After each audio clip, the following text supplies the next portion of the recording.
Hello and welcome to Really Cool People, a podcast produced by Schweitzer Church. I'm your host, Jason Leininger. This is a place to hear stories of really cool people.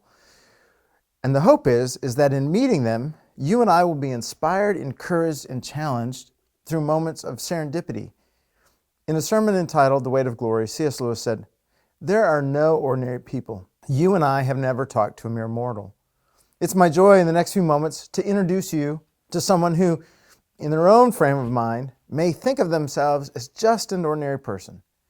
But when we hear their story, we find out that they are a really cool person. Today we're going to meet Lori Rogers. She grew up in snow country. Then she moved south and she found herself in Springfield, Missouri, making a life, having fun, sharing a life with her husband and her family. Let's welcome Lori and listen to her really cool story.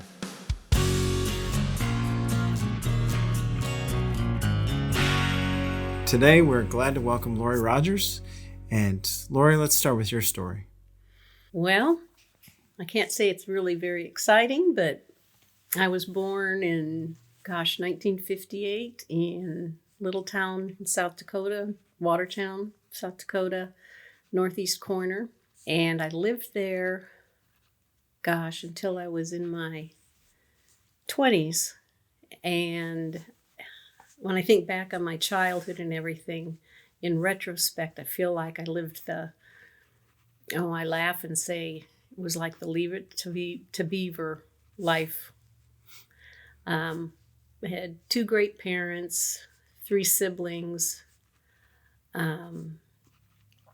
We were a close-knit family, had two living grandmothers that lived next door to each other, ironically. My mom had a twin sister. My dad had three brothers. They all had 4 kids, and so we had a lot of family things that we did, holidays and birthdays, and that was a lot of fun. I went to a small Lutheran college in Sioux Falls, South Dakota. That was back in '76, and I was a biology major. I wanted to be a high school biology teacher. But then when it was time to graduate in 1980, there was a glut of teachers. And so here it is January, and it's like, what on earth am I going to do? But somebody made a suggestion. They said, check into physical therapy. So I talked to the director of physical therapy in my hometown and got an internship set up for the month of January and loved it. And so then I went ahead and applied to go to physical therapy school, University of Kansas in Kansas City, and University of Oklahoma in Oklahoma City. Got accepted to both, but got better financial aid to go to Oklahoma City. So that's where I went. And graduated there in '82 with my degree, stayed there and worked, and that's where I met my husband. He was doing his internship and residency in internal medicine.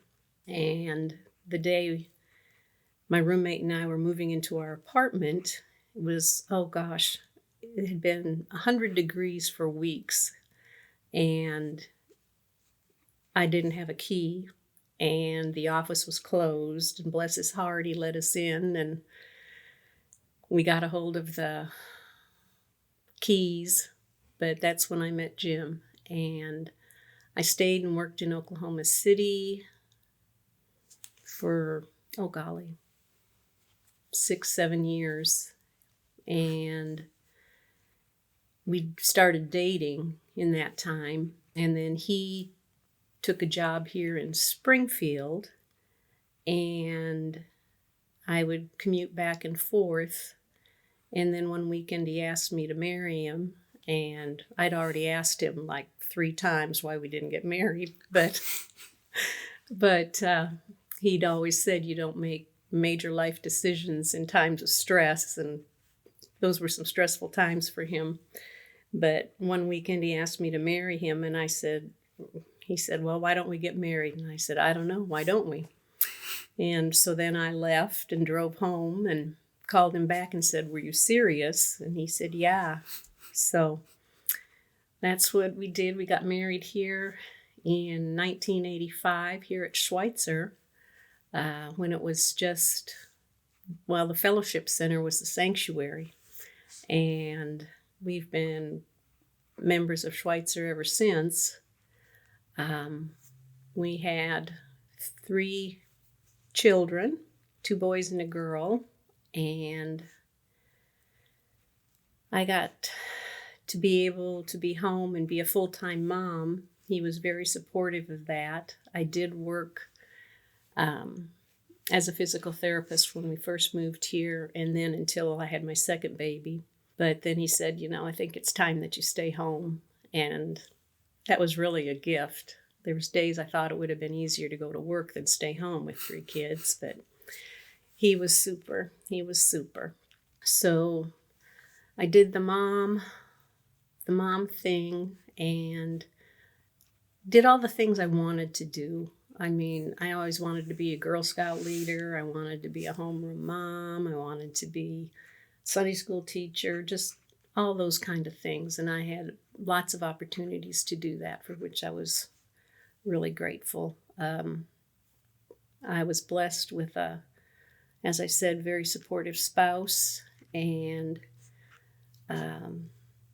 he just really, as I always said, that he couldn't have done the things he did unless I was able to do what I did. And so that was excellent. We did a lot of things as a family. We would, we'd go out to Colorado. He had a medical conference out there every summer, but we'd take the kids, we'd drive all night, and then stay out there for the week. And the kids would go to kids camp during the morning, and then he'd do his class, but then in the afternoon we'd go out and do things as a family, and really enjoyed that. We didn't do really ginormous trips or anything like that, but we would go to Disney because it was fun and the kids liked it and got us away. We did a lot of things at home. We had projects, lots of projects. Kids might not have liked that so much, but they kind of lived with the motto, work first, play later. Kids grew up. 2 of them went to school at Drury, and 1 went up to university, or went to college at Rockhurst in Kansas City. And now everybody's married. We've got grand dogs, no grandkids. 1 daughter and her husband still live in Kansas City, and then the other 2 and their spouses live here in town. I've just done some odds and ends. I did retail here for a while, just because I felt I needed to get a job, because I hadn't worked in years, just needed to do something else. And so I did that, and then did a lot of volunteering. Did Safe to Sleep. Did a lot of Bible school here at Schweitzer. Just different opportunities that would come up. For a while, we had cattle, and so would help with that. Then we had a restaurant for a while. That was a challenge, and learned an awful lot, met great people. And now we're just kind of at the retirement stage. I figure Jim will probably retire in the next few years, and that will be another adventure, kind of learning where we are as a couple again and all that. And we're kind of easing into it. He's working part-time now, so always have projects. We're doing some rental houses right now, which has been interesting. I've learned a lot. There's some things I'd like to learn to do more, home repair-wise and all that, but life is good right now. So it's kind of my background. Lori, that's a beautiful background. I've been blessed, let me tell you. Yeah, that's a beautiful background, from South Dakota to Oklahoma City and Springfield, and a lot of other things in between. Um, let's go back to the time when you were a kid and living in South Dakota. How does South Dakota compare to Southwest Missouri? Flat. It's very flat. And, the weather up there has changed now, but I lived across the street from my elementary school. And I remember in the winter, we would have snow up to our roof line. And my dad had a snow blower, and he'd take it out and walk around the block and do people's walks and all that kind of thing. And he had a rule that anytime we had snow, we had to go out and shovel before we went to school because he didn't want the snow trampled on the sidewalk and it'd be slippery. So we did a lot of shoveling. Summers were great. My grandparents had a lake house, and we would spend a lot of time out there. He'd take a week off in the summer, and we'd live out there, eat breakfast on the porch and all that, swim every day and garden, and just, it was great. What did your dad do? He was a retailer. His father had started a men's clothing store, Larson's Clothing, and my dad and his two brothers worked and ran it there. All us kids worked in there at some time in our life. We sold men's clothing, and it was really kind of fun. I remember they had one building that my grandpa started the business in, and then they bought another bigger building just down the street a ways. And I remember spending nights there working and just getting everything ready to open, and learned a lot about men's clothing. And Did you have any unique encounters or unique stories that came out of working in your dad and grandpa's store? Oh, I don't know. My dad and his two brothers all had the same sequence of kids. It was 2 girls, a boy, and a girl. And so I don't know what the other families did, but I know I wore a lot of boys' clothing. And it never bothered me because it's just what we did. Yeah. Another thing we did in South Dakota a lot was we would go ice fishing and just drive out on the lake. He didn't put up an ice shack or anything, but he always had a shovel, and he'd take all of his kids, let mom stay home, take a nap on a Sunday afternoon. And then we would, he'd shovel, and then we'd ice skate, and he would auger his holes, and he would keep them open by putting charcoal in a 3-pound coffee can. And then we would have wiener roasts and that kind of thing over the... We thought it was great fun. Oh my goodness. Yeah, and then I can remember, oh gosh, Halloween, there was always snow. We'd have these great costumes, we thought, but you put your winter coat on it and go trick-or-treating, and it was kind of lost. I remember going and learning how to cross-country ski, and I remember the wind chill was 52 below. But we dressed for it, and we went into, I think it was Newton Hills State Park, and dug out the little fire bins and started fire and cooked hot dogs and all that kind of thing, and cross-country skied, and it's great. How do you keep your face warm when it's 52 degrees below? Well, you just wore those little head masks, all that's out there are your eyes. Yeah. But he always dressed us for the winter. We were always warm and well taken care of in that respect. Wow. What'd your mom do? She was a stay-at-home mom. Before she had kids, she had been a teacher, and she had also been a church secretary. And I think back on all the things she did with 4 little toads, because we were close together. I think 2 of us were 2 years apart. Then there was 3 years, and then there was 2 more. And I mean, she was just super. She did a lot of stuff with us kids, and she was your, I guess, classic homemaker back then.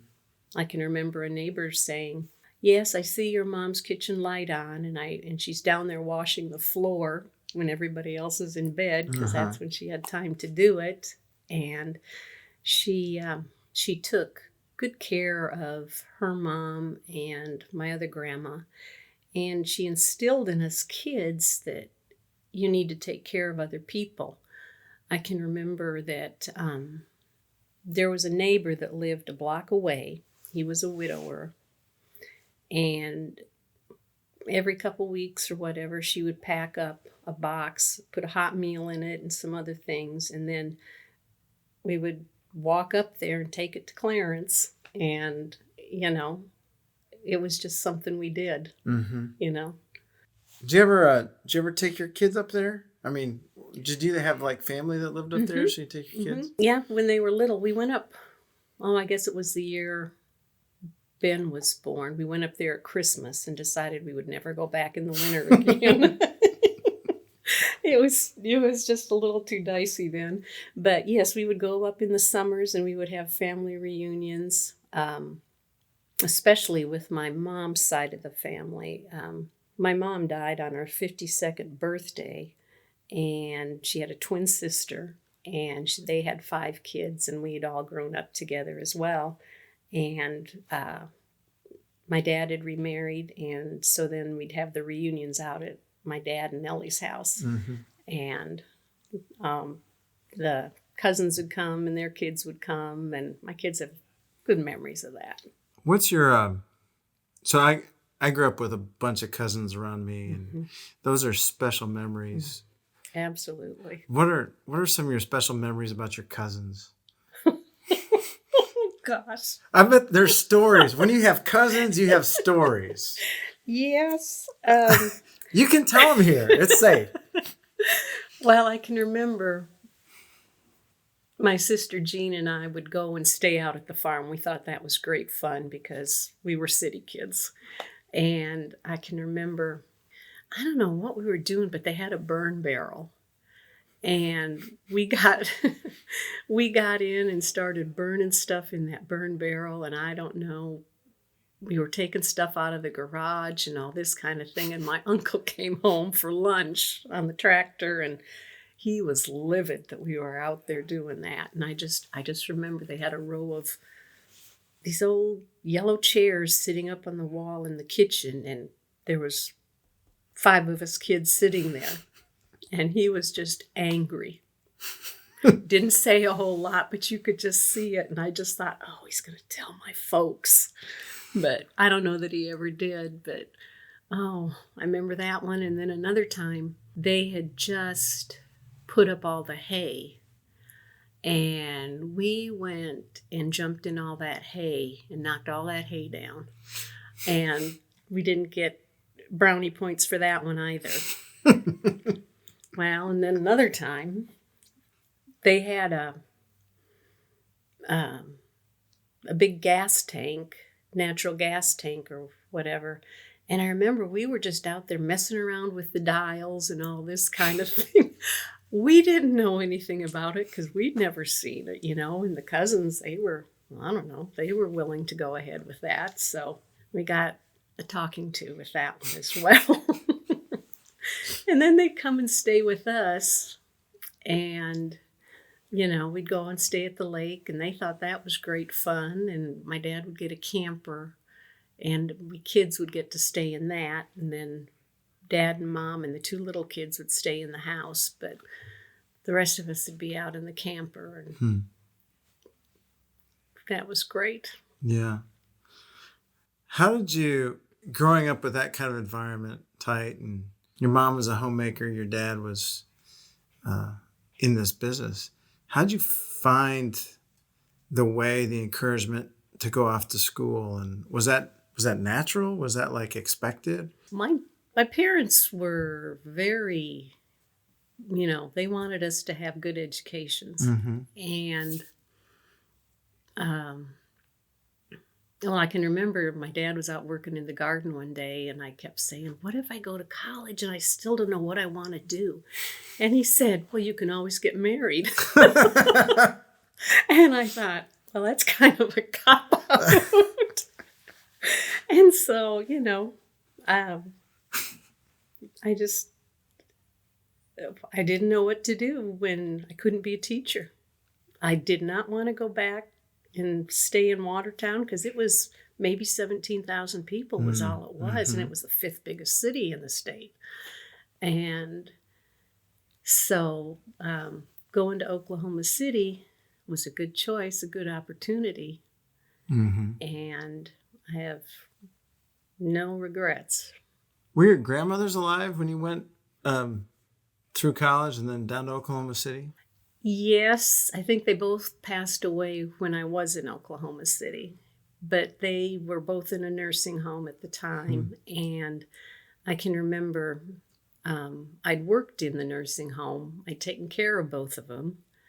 And when I would come home from undergraduate, I'd go down and see my grandmas, and Grandma Johnson always liked date-filled cookies. I don't know why. I'm a trivia rememberer for these little things, but she loved these date cookies.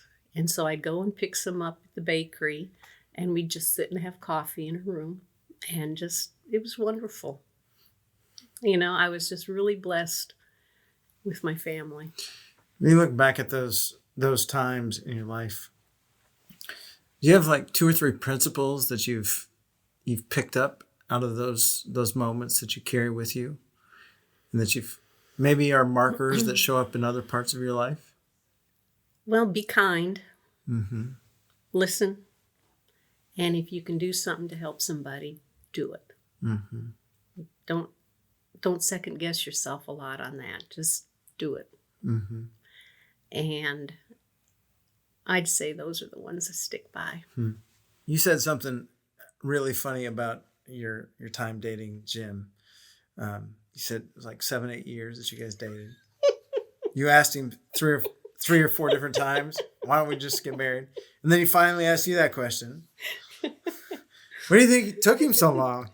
Well, he was going through internship and residency. He had to pass his boards, had to do all that. And, I had graduated. I was working my first job in Oklahoma City. And I thought, I'm not going to stay down here if there's not a reason. And but he stuck to his guns. He waited till he passed his boards and all that kind of thing. And how did you stay so patient? There were times I wasn't. And I remember I must have been complaining to my dad because he'd say, well, I think you should just leave. But I'm glad I didn't. Because I've had the best helpmate for the last almost 39 years. That it's been good. Yeah. Where was Jim from? Arkansas. Little town called Hoxie. So how was that taking him back to South Dakota? He never complained about it. He liked it. He's just a family person. He really is. He likes people, and he enjoyed it. And he was just a big kid, with all the other kids that were up there. And he would play games and water fights and all that kind of thing. He was great. And we went up there actually this summer, and just he and we went out hiking and such out in the Badlands and all that kind of thing, and he got to see that. We went to Wall Drug in South Dakota. I worked there for 2 summers. Yeah.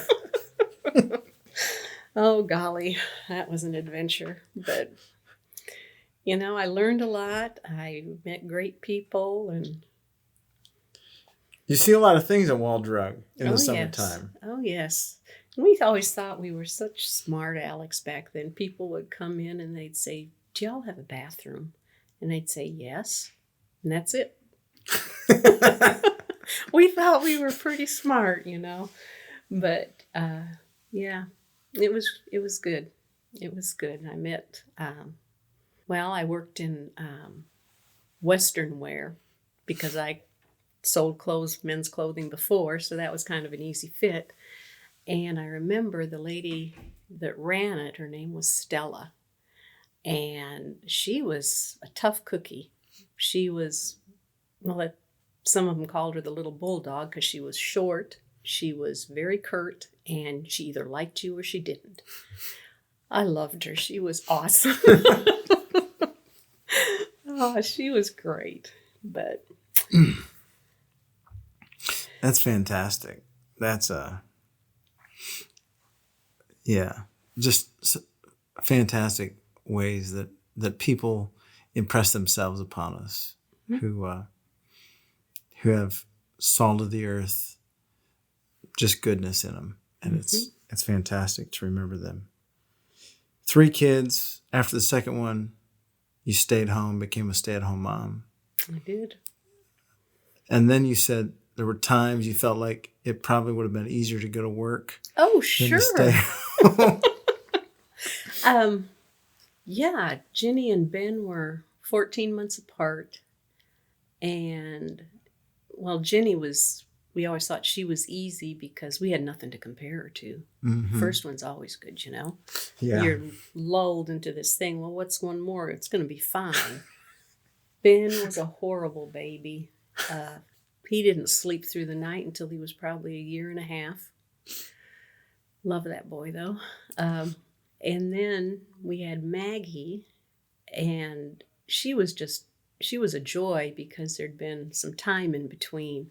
And I kept thinking, I don't ever remember Ben doing these things, I was trying to survive then with just the 2 of them. But, yeah. And I was, like I say, so fortunate that Jim thought it was important to be home with the kids. Mm-hmm. And they'd go to daycare 2 days a week. And I'd always make it so I had 1 day a week with each one of them. We had a Ben and Mom a day, a Jenny and Mom a day, a Maggie and Mom a day. And they each had different things they liked to do. Jenny always wanted to go to the library, so we always went to the library. Ben always wanted to go to Dunkin' Donuts and Bass Pro. We spent a lot of time at Bass Pro. And Maggie, she just wanted to do different things. Some days it was a library. Some days she just wanted to swim. Some days she just wanted to stay at home and piddle, Mm-hmm. They were just all different. Where'd you get that idea from? Like to have a day with each of them? I don't know where it came from, but with the other 2 being so close together, I think I just always felt maybe I was missing things or they weren't having enough one-on-one time. So it was really enjoyable. Mm-hmm. It reminds me of a story about Susanna Wesley. I don't know if you ever spent much time hearing or listening about Susanna Wesley. Mm-hmm. The story goes she had somewhere between 18 and 21 kids. I think 6 or 7 of them made it to adulthood, but she tried as they were growing up. It was her goal and intention to spend an hour with each one a week, to have that special mother and child time with them. Mm-hmm. And then she too, like you, thought it would have been easier to go off to work, evidently with that many kids in the house and other things. So there are stories about when she really wanted quiet time, she would just throw her apron over her head and like, when I'm there, I'm in my prayer closet. Well, that's good. I do remember one time things had been, just stressful or whatever. And they were old enough. Oh gosh, they were probably 7 and 8. And so Maggie was still little. And I said, I just need to leave. I need to leave. And so I got in my car and I drove over to the barn, which is just, you know, a little bit down the road. I just sat over there. And it was funny because when I came back, they just said, "We're so sorry. We were so awful," you know? Mm-hmm. Oh, God. It was interesting. It was interesting.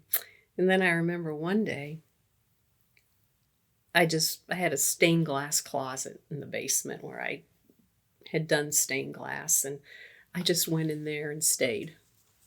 And they were down there looking for me, but yeah, sometimes you just needed to get away. And one time Maggie, she was little. She was maybe 3, 4.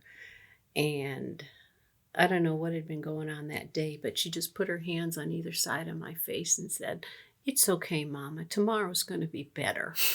I tell you. Oh, they were great. They were great. Yeah. You said you did a lot of projects at home, and probably one of the things that they learned was work first, play later. Mm-hmm. Oh, Jim is always thinking of things to do.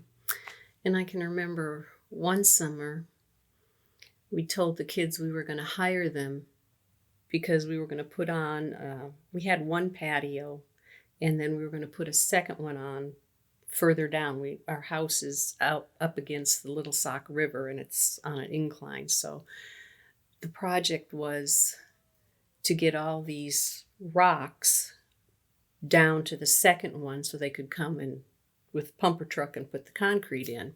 And so Jim rigged up this sled kind of thing, and he'd take the tractor and load the bucket up with the rocks and bring them over, and then the kids would have to help throw them into this sled, and then we'd lower it down to the bottom and dump them into this other patio. And I can remember telling them, I said, "Pay attention to this, because this is what you do when you go to prison." I don't know why I told them that, but I did. And they were, and none of them have ever been to prison, so it made an impact. But I told them that, and then they would just work at it. Ben had a way of disappearing. He would go up the side of the house, and I mean, they weren't really terribly old even, but, and I remember, I think they were going to each get like $200. So that was their summer's money. And they always had to, save half of it. And then the other half, they had to give some to church. And then they had the other half or the other piece that they could spend.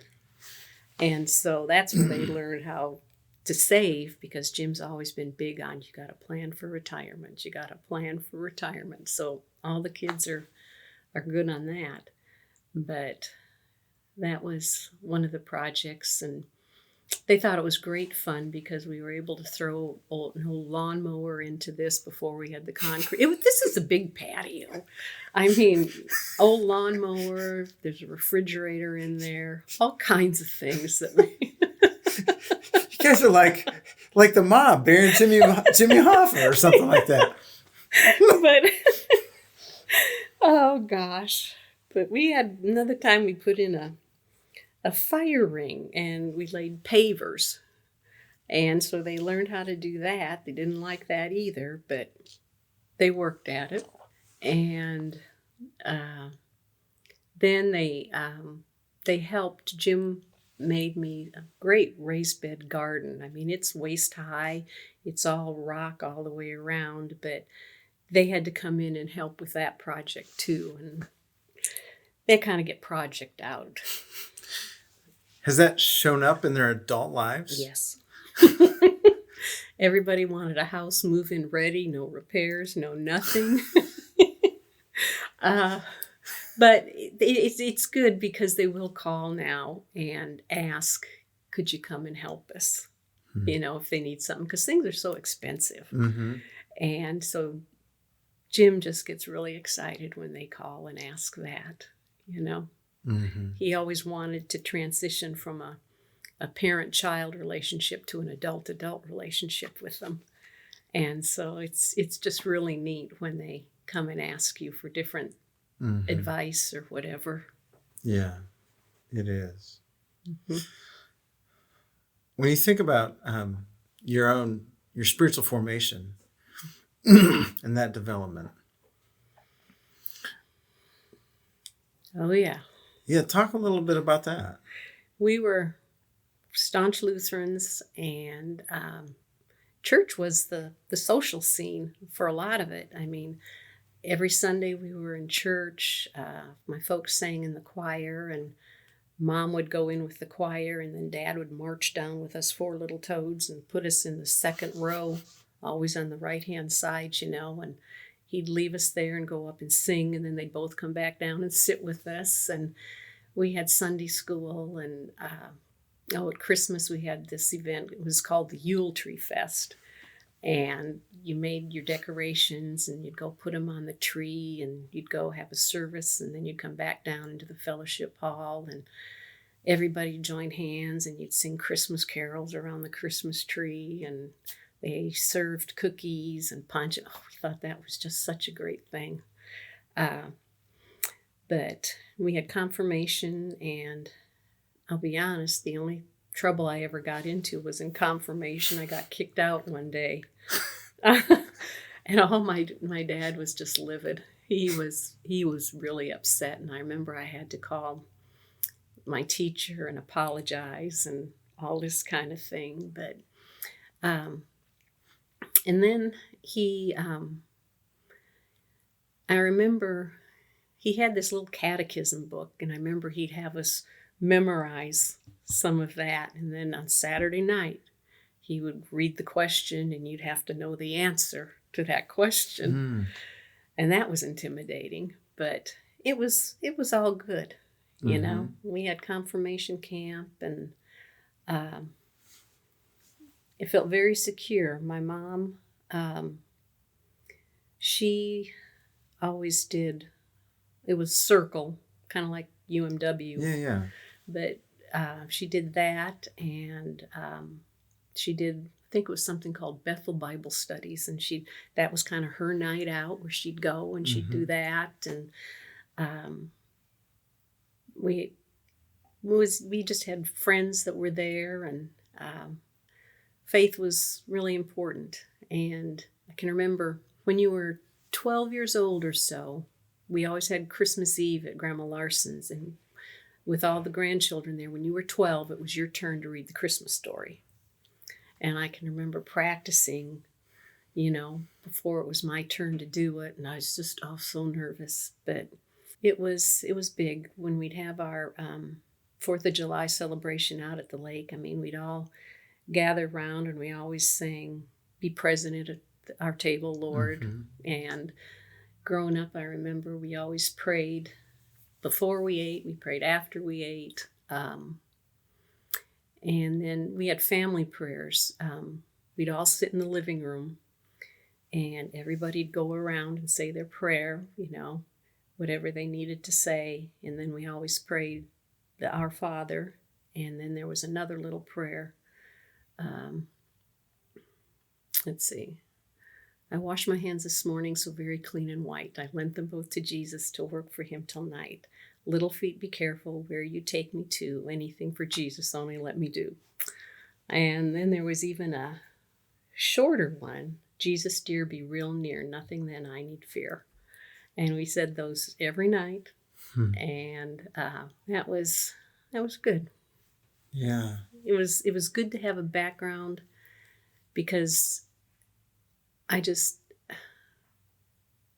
faith just gets you through your life.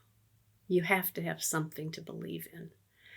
And I didn't go to church a lot when I was in college, not until I got my first job. And I needed a day that was different, so I started going back to church. And then Jim would go.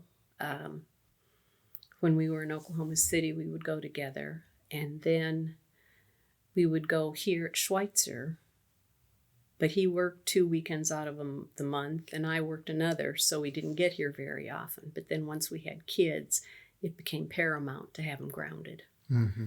And I'm so grateful that my parents were believers and saw value in that. Mm-hmm. It was great. It was super.